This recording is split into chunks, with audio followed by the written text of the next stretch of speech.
Hi everyone, I'm Dr. Christina Anderson. I am a chiropractor in Los Angeles. My specialty is pediatrics and pregnancy, with even more of a specialty in the neurologic system and childhood developmental disorders. So I see children from minutes old, if I'm at the birth, to all throughout their life. And this is why I have a special guest today, Dr. Sandra Calleros, DDS, dentist, basically. And we are going to be talking about lip and tongue ties because this is something that I can find early on in my evaluation. And it is something that can make a difference in the life of your baby and your growing child. And so, why not bring on the expert with this? So, Dr. Calleros is a native to Southern California. I am not a native. I grew up on the East Coast. I'm a transplant, but I am a hothouse flower, so I do really, really well here. But she attended undergraduate school at UC Riverside and graduated from UCLA School of Dentistry 34 years ago in 1987, if you can believe it. We're just a couple of spring chickens here. Yeah.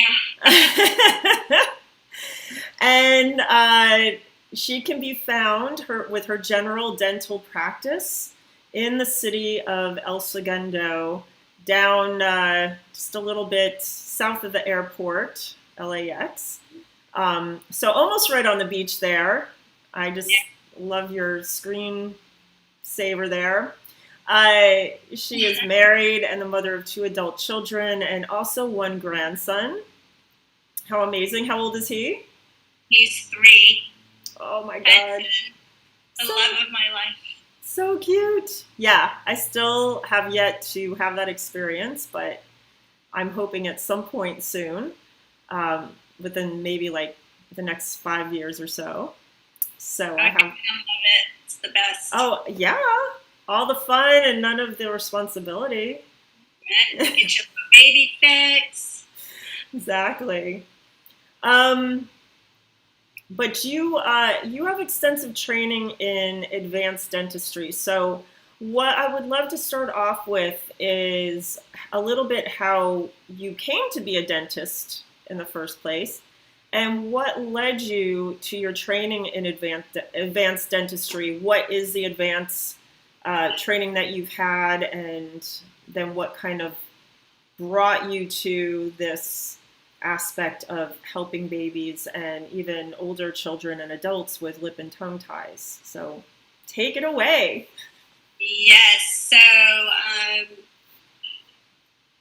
in high school there was like a career class, or a class where I had to write a report.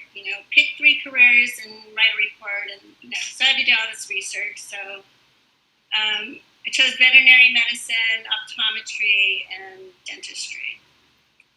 I really wanted to be a veterinarian.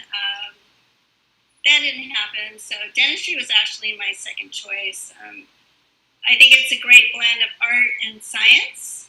I've always been kind of artistic. I loved the art classes.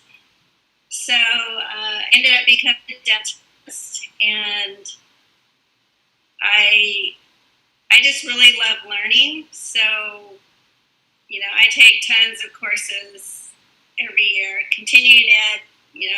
I take tons of courses. I love learning, and started taking airway courses maybe 4 or 5 years ago, learning about sleep apnea.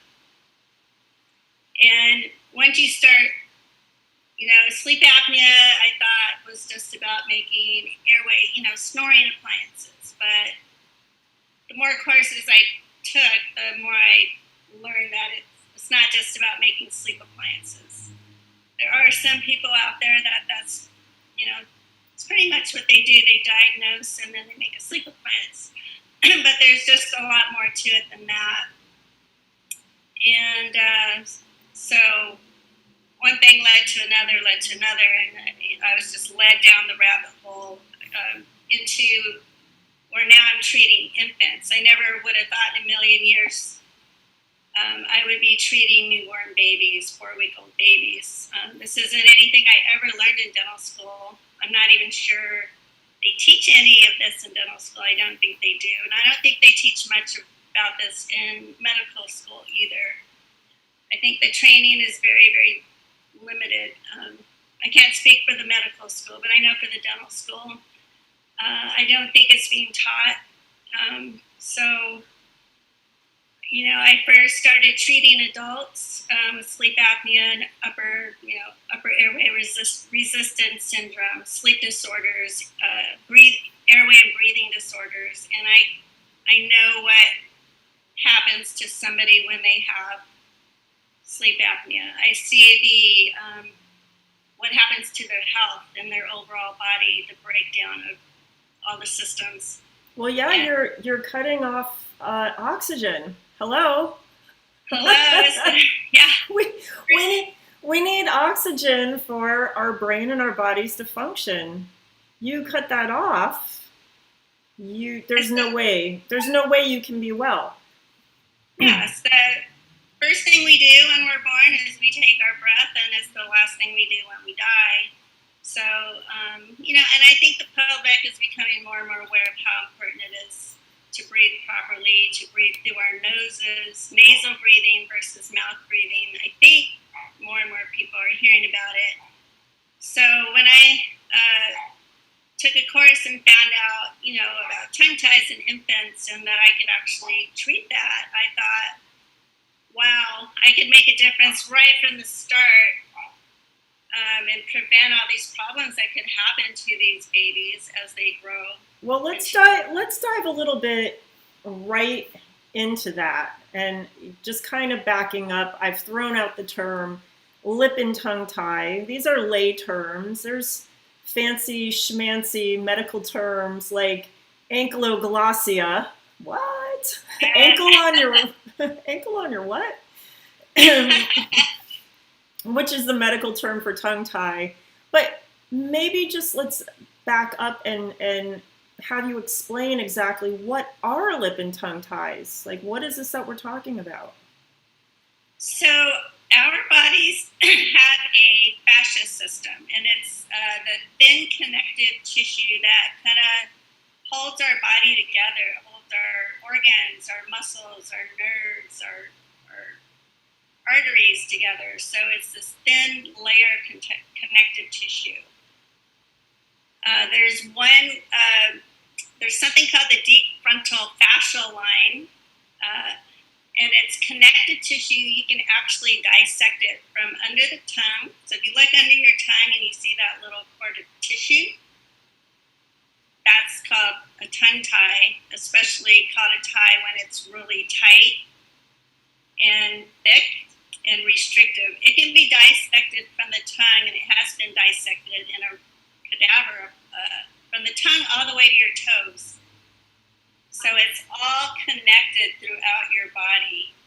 So I think it's just fascinating. There are also lip ties. If you look under your lips, you can see a little tie right there. So it's extra tissue. So in other words, from what I understand, is this tissue is supposed to be reabsorbed as a baby is developing quite early on in life.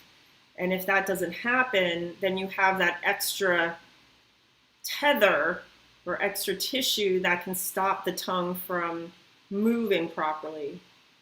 Exactly. Right? It can be unusually thick or short. So the tongue needs, it's not, when I throughout my dental career, to me, the tongue was just something it's in my way. Like, I need to fix the teeth. It's in my way. It was for speaking, swallowing, tasting, eating, but I had no idea that the tongue actually helps drive the growth of the jaws. So talk a little bit about that, because this is one of the things, and we'll talk a little bit about lip and tongue ties for newborns in a second, but what if the baby's past the newborn phase? People go, oh, well, so what? Now they're past it. maybe talk a little bit about how it does drive the development for the jaw and the teeth and the whole facial structure, really. Yeah, so in the beginning with an infant, you might see, the immediate problems are going to be noticed that are, the poor latch for breastfeeding, the colic, the baby taking in air, the pain for the mother, the nipple pain because the baby can't latch on properly. The tongue needs to have the freedom. So what the tongue does is it helps drive the growth of the upper and lower jaws. The tongue needs to be up on the roof of the palate, that pressure. The tongue is all muscle. That muscle, when you put pressure on the palate, when the palate is growing, helps make it grow nice and wide, left to right and front to back. So we need bigger palates. We need them to grow to their ideal size. Otherwise, they may end up being narrow. The palate might end up being high. The face will grow more narrow. You can sometimes end up with gummy smiles, recessed lower mandibles. That leads to all kinds of problems: airway, breathing, sleep, crowded teeth, deviated septums, ear problems, TMJ problems. I mean, the list, it's a big list. It goes on and on and on. Just because of that little lip tie under the tongue and the tongue not being able to function properly. Right, and as you said, it's a muscle, so maybe speech issues or issues with eating. Speech, swallowing, chewing. There's so many issues, that I see in adults, and it's harder to treat when you're an adult or even an older child. Yeah, it's not as easy to treat, a 6 or 7-year-old child as it is an infant. Yeah, I've had some older children go through the process of having the tongue and lip released when they're a bit older. There's more tissue. You have to do more numbing of the area, or maybe even sedate the child. Exactly. I was going to say, the big issue is cooperate. It's hard to get an 8-year-old to cooperate for filling or for any procedure where they have to lay back and you have to get them numb. Yeah. You don't want to have to put your kid under sedation if you don't have to. Let's get them when they're newborns, they're babies, and just give them a fighting chance. Yeah, and it's so if you have a newborn that's coming into your office to be treated, what's the procedure? So if somebody calls, we like to make sure, or at least recommend, that they've already seen a lactation consultant or a chiropractor like yourself, or craniosacral therapist. We want to get as much information as we can, because the problems might not always be a lip tie or a tongue tie. It could be something else.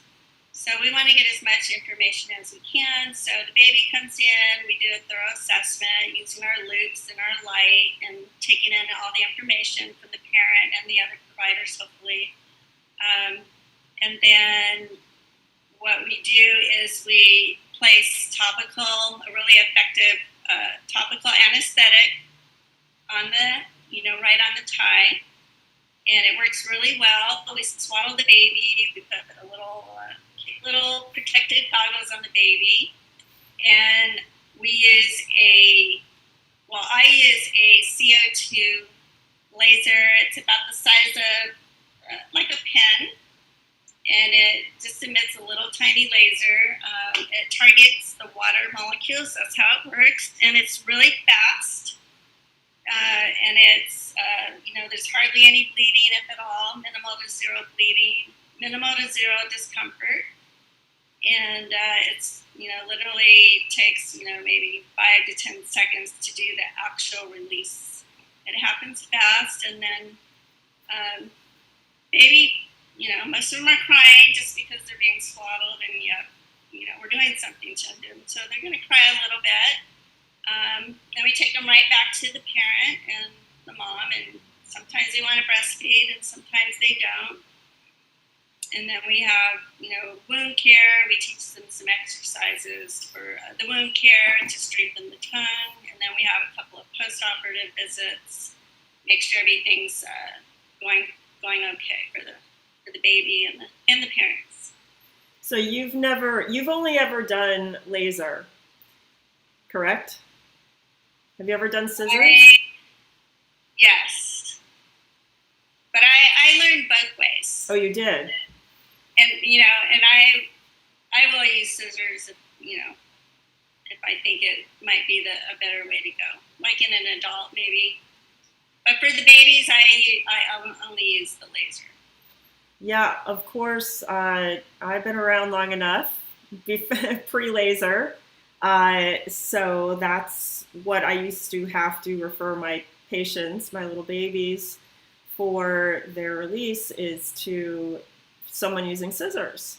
So I've had, of course, the benefit of seeing that. And there are still some people who do use scissors, but laser has definitely been a new technology. I feel that really is a benefit in this procedure just because from what I can see, the healing is a lot better for the babies. Faster. Yeah, it's faster.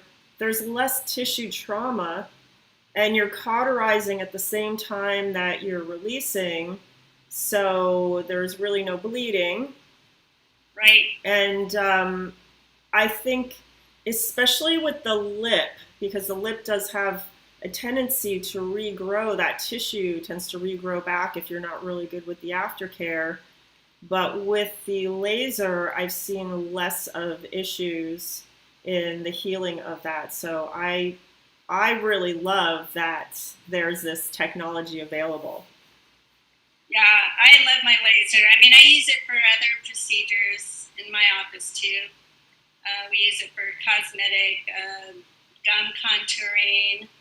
If I'm doing a crown and there's extra tissue, I can just remove it really quickly, and it works great. I have other lasers too. I have diode lasers. Those work a little differently. I've been using lasers for years. So my light scalpel laser, the CO2 that I use for the babies, that's my newest laser. It's pretty fancy. Yep. Compared to the diode lasers. Yeah, it's definitely great technology. So I know that sometimes my patients will wonder, why do children end up with lip and tongue ties? Do you have any thoughts on that? So one hypothesis, there was a study done in 2020 by Amitai, and their research shows that it could be from folic acid taken preconceptionally. Folic acid increases the cell division of the midline structures. So, a lot of pregnant women take it. So, being that it is a midline structure, that's one study that shows that maybe that's why. There for sure is a hereditary component. Studies do show that too. I can guarantee you if a baby has a tongue tie, I always ask the parents, I said, let me look under your tongue. I bet you have one too. And almost always, the parent has it. Or I see it in an adult, I warn them, I said, if you have a new baby, make sure, let's look under the tongue and see if there's a tongue tie, because I see it, parents and children all the time. Siblings too. Yeah. Check out the whole family. Yeah, there does tend to be some genetic tendencies, that's for sure. And I've read about the folic acid and also possibly being associated with the MTHFR genetic mutation, which tends to happen with other midline defects as well. Hate that saying, but that's really what it is. And having to, tying back to that folic acid processing and of Yeah. course, there's that relationship with homocysteine levels and heart disease too. So, have you heard anything about vitamin A, vitamin D, and vitamin K2? I've seen some things with that as well. Have you seen anything with that? In relation to the ties, Yeah, I have not. I would like for you to send it to me if you sure. You know like to I, read it. you know I will. Absolutely. Yeah, it's there is no like definitive answer, and nobody is like, this is exactly what causes lip and tongue ties. Uh, but I also feel like I'm seeing them way more often. So it used to be maybe I'd see 1 out of 10 in a child, a baby, and more recently, and I have to really think about when this shift happened, but I for sure would say at least 10 years ago, probably longer, but that awareness started creeping in that it's more often than not that I'm seeing a lip or tongue tie or both in babies.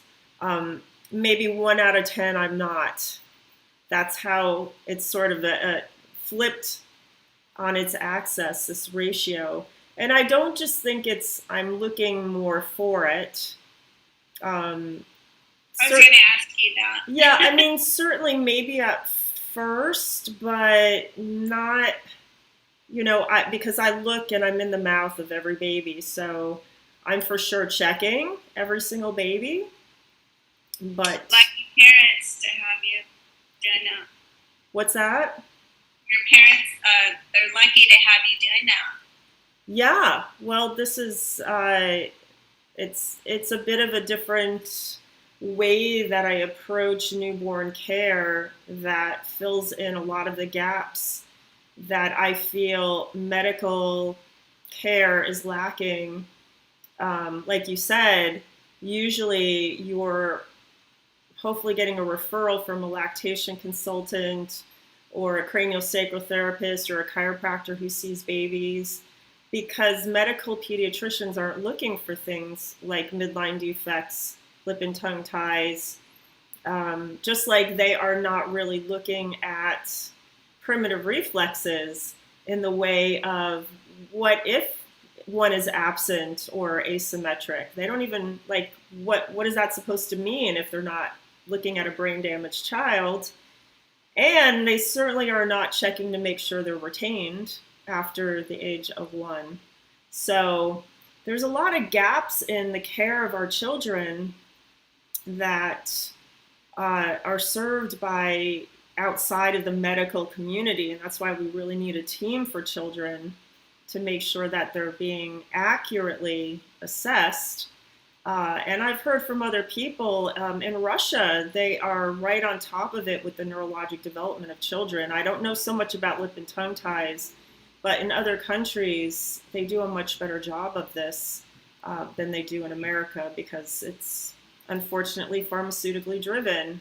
And I think a lot of medical care is insurance, and dental care is insurance driven. right. So, if insurance isn't going to pay for it, I think, a lot of providers, they're not even going to, they're not going to take a class and learn about it. Why would they? I mean, they can't treat it.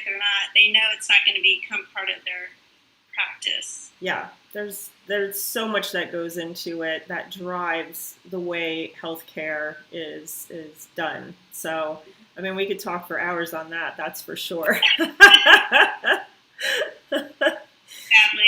But yeah, so because a lot of times my patients will say to me, well, I'll check with the medical pediatrician. Yeah. They're not the right person. That's. I mean, they might say the baby has one if it's like really anterior, like right on the tip of the tongue. It's really obvious. Maybe the baby can't stick the tongue out, but a lot of them will say, oh, they can stick their tongue out, they're fine. Or there's more posterior ties that are a little further back. You got to really get in there and check. Yeah, they're not so obvious. They are definitely more difficult. And this is why I always defer to people like you who this is what you do, this is your specialty, I can suss it out and screen. And most of the time I'm pretty good at it, but I always say to the parents, I'm going to refer you out. I'm not going to do the release. So I'm going to leave. I bet you're really good at figuring it out, though. Well, I'm pretty good. Yeah, I am pretty good. But, you've got, and even some lactation consultants might not be versed in this, or, you might have to just realize that not everyone is going to be able to pick up on lip and tongue ties. There's no standard of training in this, correct? No. Yeah. And you said even in I just picked the best person that I knew of. Yeah. Which is Cassie Pinto at the Breathe Institute in Westwood. And I'm so happy, I'm glad that I live so close because, she's my mentor and she's amazing and she's done thousands of tongue ties. So, I'm pretty grateful to have her as my mentor. But yeah, and that's Timbuktu. I don't know.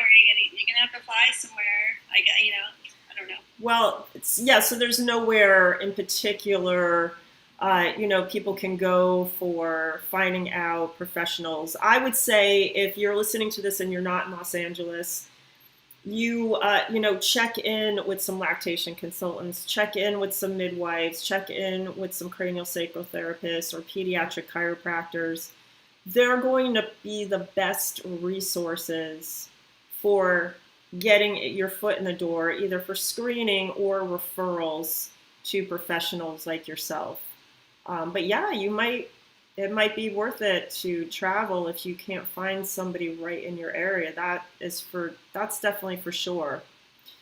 Do you ever say no surgery is needed? We can do this with a different way. Are there other methods besides surgery that you sometimes use?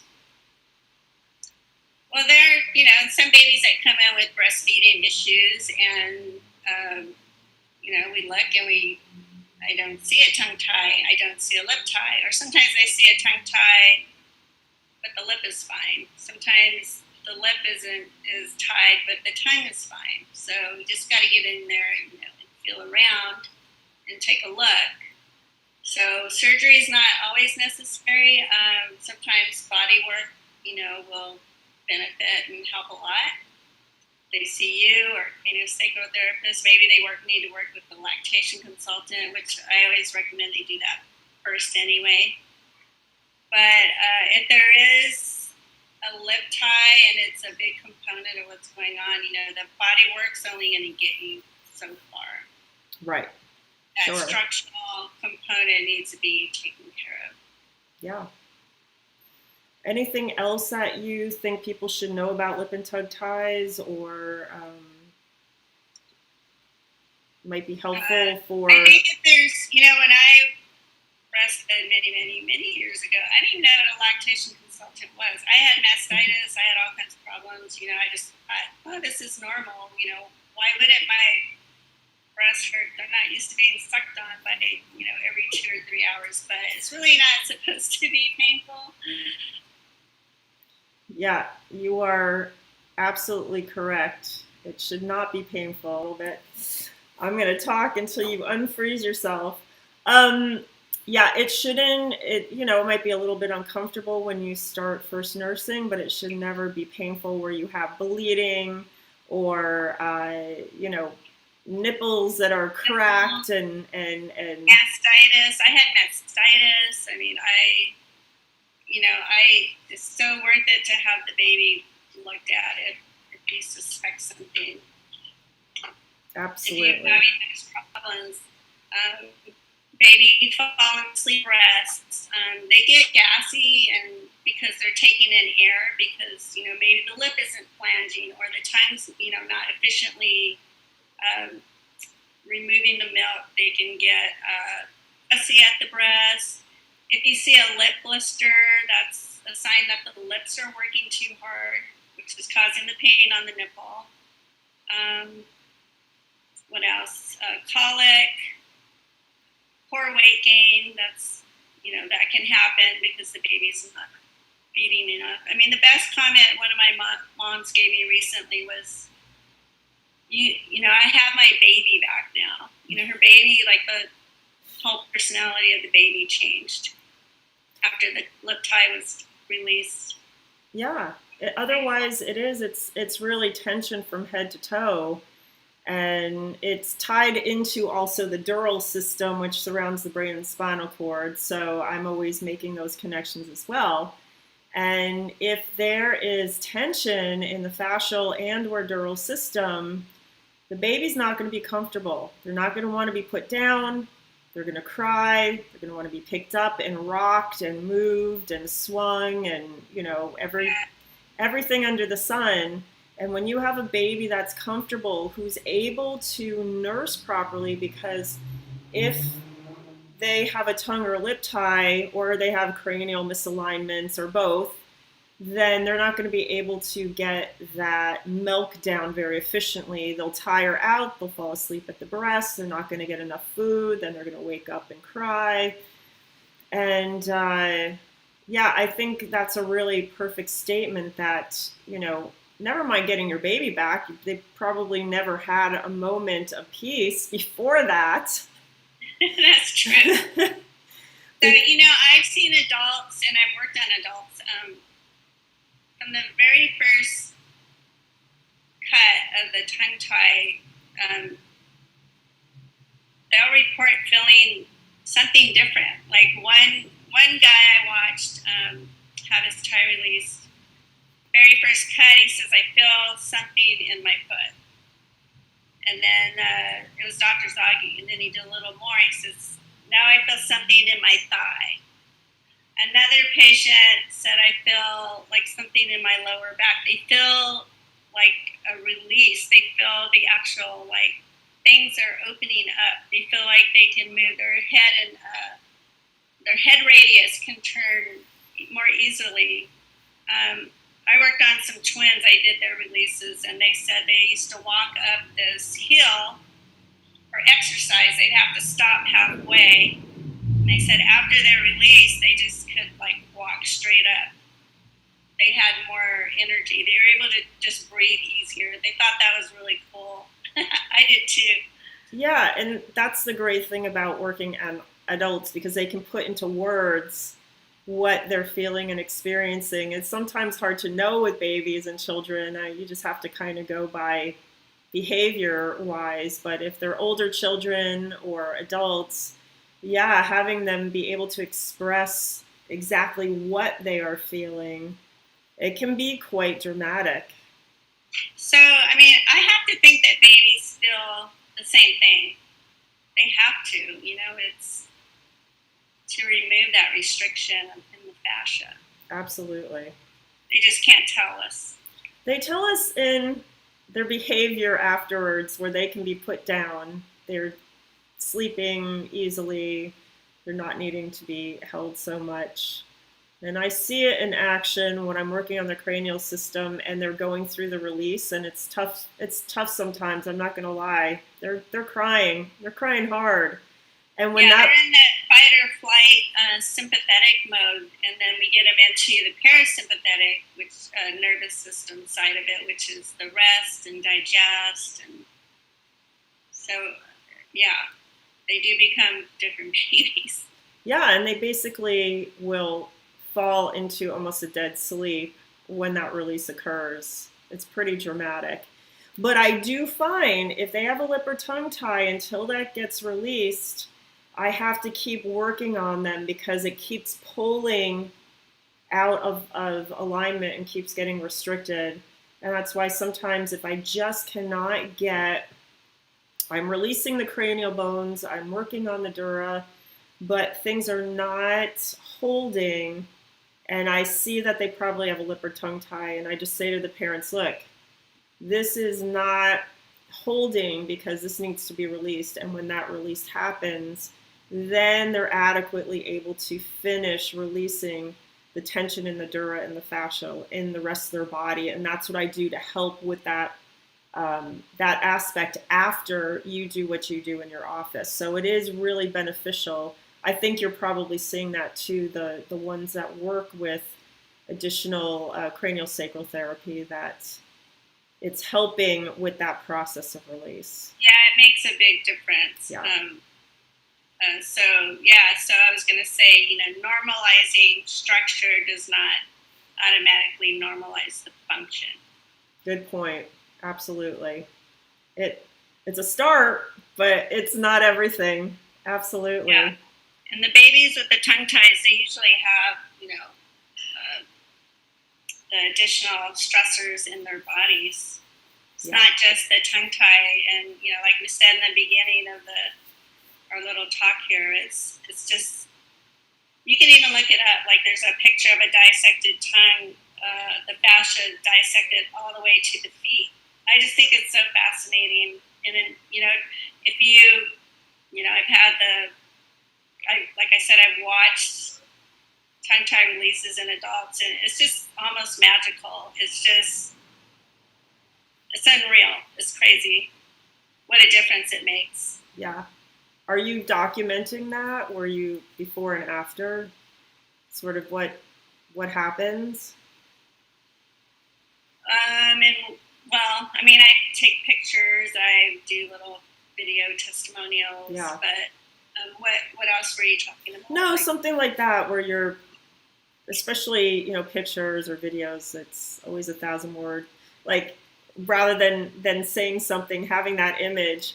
I wish I had like an automatic video system that I can just sort of press my foot down so I can catch things in action. Maybe, I always have my phone on me. Maybe one of these days. Yeah, well, but sometimes, you're in the middle of practicing and doing what you're doing, and it's just like, I just need someone to follow me around. Yeah, sometimes when patients say something like, "Can I make a little video of what you just said? Will you repeat that for me?" And I always say yes. Yeah, so, of course. After the appointment, I just take them in my room and say, "Okay, go ahead. Say what you just told me." Other people need to hear this. Yes, absolutely. Absolutely. Anything else that can be done to help with healing after a lip and tongue tie? We've got the cranial sacral. We've got the myofunctional therapy. I'm sure you give the parents the exercises to do that their babies absolutely love them doing after their... Yeah. So my assistant is actually, she's a myofunctional therapist. She was, she's a dental hygienist / myofunctional therapist. So she's the one I work with the babies. So it's awesome working with her. So we have 2 follow-ups, one about 4 to 5 days after, and then maybe 7 to 10 days after. The first one is really important to make sure that the wound is not sticking together. So right after the surgery, we have the parents glove up. We show them how to do the exercises and make sure they're comfortable doing them. Sometimes the mom's not comfortable, but the dad, you'll learn how to do it. So one of them has to do it. We need one of them to go in there about 3 times a day, and we teach them to actually push and scoop up and stretch that wound out 3 times a day. Otherwise, it can kind of stick together. So if this is the underside of the tongue, this is the floor of the mouth, the wound is right here. We don't want it sticking together or reattaching. So we have them get in there and just kind of push and scoop it up a few times a day. So keep it stretched out because it can reattach. So we see them twice, and we also teach them exercises so that because the tongue muscle is going to have a whole new freedom. It's going to need to be strengthened. So we do teach them some exercises to help strengthen the cheek and the tongue muscles and the lip muscles too. Great. You've got a question from someone watching. The question is, what anesthesia do you recommend that is safe for those with possible methylation or MTHFR issues for the lip and tongue tie releases? So we just use a topical anesthetic, and as far as I know, it's there's no contraindications. Yeah, that would make sense. I mean, personally, I'm of the camp whenever I have anything done. I've never been under general anesthesia. I can't even imagine, just because I don't put chemicals in my body. I can't even imagine what it would do to me. So when I get dental work done, I don't use any anesthesia. Wow. I know. All right. I know. And that makes me nervous as the dentist, because I've had a couple of patients and I'm always afraid that they're going to jump when I have that. Right. So I let them know I'm not going to, but it's better for my body. But I have used occasionally some topical anesthetics pretty safely for some things. Wow, that's impressive. But not dental. Have you had major dental work? Have you had like a crown or an onlay done? Well, thankfully I haven't had to have much done, but I did have a crown done and an onlay. No anesthetic. They just wow. They're just that good. So the person asking the question is asking because I guess they have an autistic child that will just not do any oral work. So what I'm hearing here is that they need to be anesthetized a little bit deeper. For what kind of oral work? For lip and tongue tie release. Yeah, I mean, I would. Sounds like it's an older child. I stay within what I know are my limitations, just like I do in dentistry. I don't try to do everybody and anyone and everything. I have specialists that I refer to. Gotcha. So I would probably, I'd probably send somebody with special needs to Dr. Zaghi. Mm-hmm. Yeah. I mean, and that's the beauty, is that we always have teams to refer to, that we stick with what we know.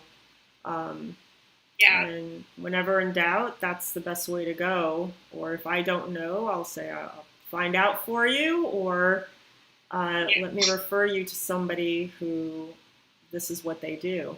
So yeah, I want to do what's best for the patient, and if that's what's best. So in other words, you're not really familiar with any type of anesthesias that might be used with people with methylation or FHR issues. I haven't heard of it, so I mean, I guess I don't know. Yeah, it's all right. That's no. Research and learn about it. Yeah, I mean, that's the beauty too, is that opens up another possibility of saying, okay, well, what is there something? That's how I usually learn. If I don't know something, I'll look it up, find it out, ask somebody. But yeah. I will research it. Sounds really good. All right. Anything else before we wrap it up here? This has been a real treat, and so much knowledge that you have. If you are tuning in and you missed the beginning, if you just wait a moment after the show is done, you can go back and watch the replay for all of the information that Dr. Calleros has given us on lip and tongue ties.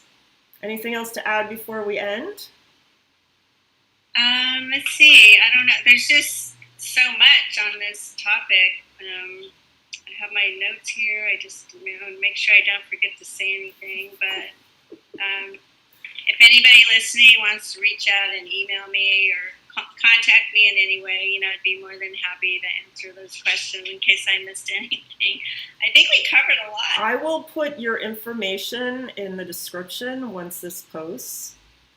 So, and like I said, Dr. Calleros is in El Segundo. So if you look up her name in El Segundo, you will find her, but I will put all her contact information in the description, so you don't even have to look anything up after this. Great. Thank you so much. You're welcome. And I appreciate the audience that has joined us, and thank you very much. And go ahead and share this with your friends who are pregnant, thinking about having children, who have babies, who have even older children that this might be an issue. You never know who this might help, and that's a beautiful thing about all this sharing of knowledge with these videos. It really does make it quite easy. All right, everybody. Thanks for joining, and I will see you next week. Same time, same channel.